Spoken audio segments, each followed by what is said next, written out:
two previous panelists, and I'm sure that Paul will indicate as soon as he's ready to engage with his presentation. We're getting there. Okay. Are there any questions? See, one, two, maybe a third? Okay, those three, please. The lady in green. I didn't catch data on sustainability, and I wondered if you could expand on that some more. And if you could expand on that some more, why don't we take the three questions and then we can respond. I'm Katayun Chamini from the New School, and I'm a biologist, and I was really interested in Earth Water's scientific team makeup, and I was wondering what your efficacy is in terms of using your geophysical and GIS technology and identifying the appropriate places to actually construct your wells, and whether you've thought about introducing biologists with a microbial genome profile to actually increase your efficacy.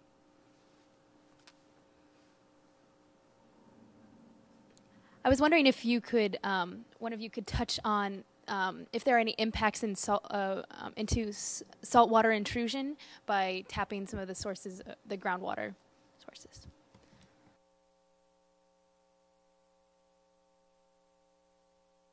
Can you hear me? No. Can you hear me? Yeah. First question was regarding sustainability. For all of these questions, they're all technical in nature, and therefore I'm going to give high-level answers, and if you have further questions, Roisin will be here to help me answer afterwards.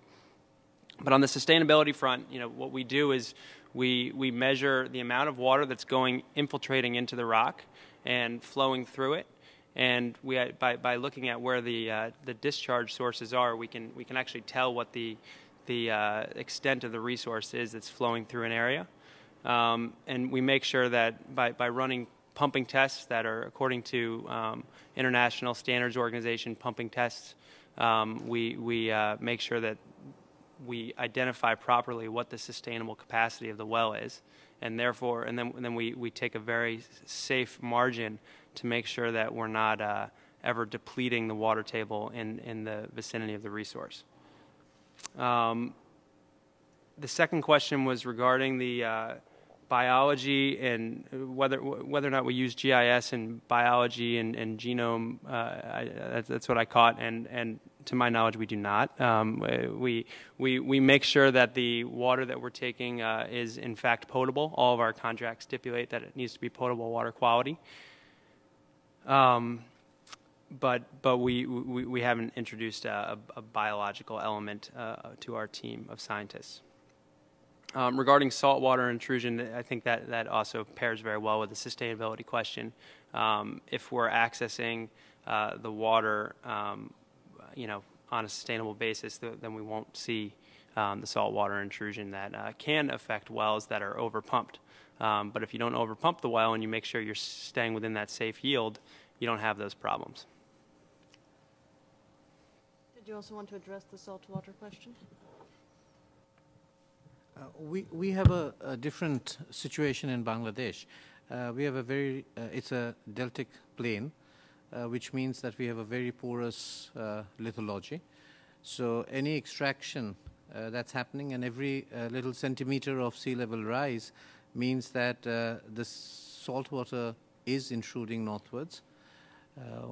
There has been considerable intrusion northwards, and especially during the dry season. Normally we had a very specific predetermined start of each season. So we had the rainy, the summer, sort of an autumn season, as well as the winter. But that's all getting very fudged now. And the dry seasons are expanding, which means that the water extraction, we had a very large public campaign, education campaign, where we were told that groundwater was the safest source of water. So everybody sunk in boreholes and tube wells, whatever you call them, with private financing and with donor and NGO financing, which meant that the extraction of groundwater is increasing, which is also leading to intrusion of saltwater. But saltwater intrusion is going to be a major crisis in Bangladesh, and especially if 17% of our land is going to get submerged in the next 25 years. it's going to be a very serious problem for us. On that note, Dr. Mankiewicz, are you ready to brief us? Just about? Well, I had actually a question in terms of the access to these technologies. Are there other organizations or companies, to your knowledge, that are implementing similar types of technologies? What kinds of patents surround these, and is it something that could be more freely accessible at some point? Yep. There are definitely other organizations that are identifying water resources and fractures in the Earth's bedrock. To my knowledge, there are not other organizations that are looking at it as a bulk water supply solution. It's more of a one-off solution to, perhaps an industrial plant needs water or something of that nature. But what we're talking about, is actually by identifying the magnitude of the resource in a region, we can gain a high level of confidence in the overall natural resource, and then know that we'll be able to access it. And so contract on that basis, and then go forward and try and execute basically a step and repeat process where we drill wells, connect them to the distribution infrastructure, and really provide a bulk water supply solution.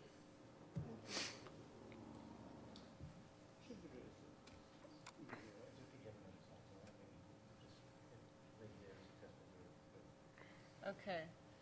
We have a lot riding on the wonderful team here of the World Water Organization. Are we successful? I believe so. I think you're going to have to tell me which one it is, though. It should say World Water.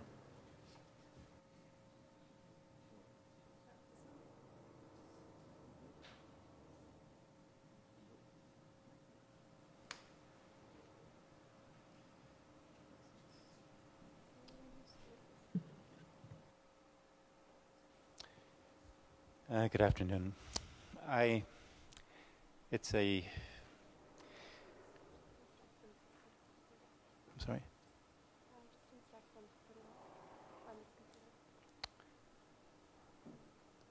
Okay, if you would put the this. Oh, very good. Thank you. It's on the.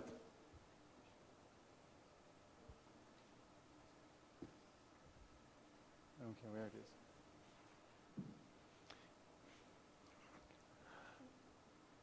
All right, we're getting there.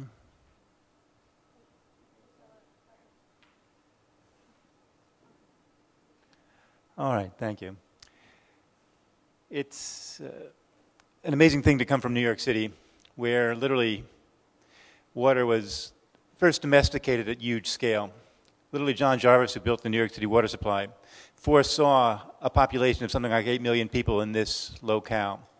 And there was simply one technology he didn't foresee coming, which is why we had to go from a 400 square mile watershed on the east of the Hudson to a 2,000 square mile watershed scaling both sides. And that was something we all have grown accustomed to, the flush toilet. And with that came huge problems, obviously, in the way water is dealt with.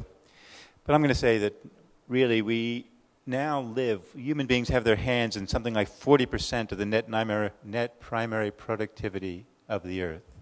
The amount of carbon that's captured by plants worldwide. We are literally thoroughly engaged in it, and we will have to learn to take what passes through our societies and our cultures and literally cycle it back, as literally every peasant culture everywhere has learned how to do. So the question comes to be designing for who and building for what. And if let me get to this one first. If we aren't designing in part for carbon capture, then that water, when it's put into sewers, literally can do nothing for ecological systems. It takes at least 25 pounds or 25 grams, 25 units of water to capture a unit of carbon, more like 4 times that. So the global warming problem is tied to our water issue altogether. On the other side of it, a cubic centimeter of water, cubic centimeter of soil has got, of humic matter, has got something like 2,000 square meters of surface area. Someplace between 10 million and 10 billion bacteria, literally on the positive side. Organisms that can literally kill pathogens.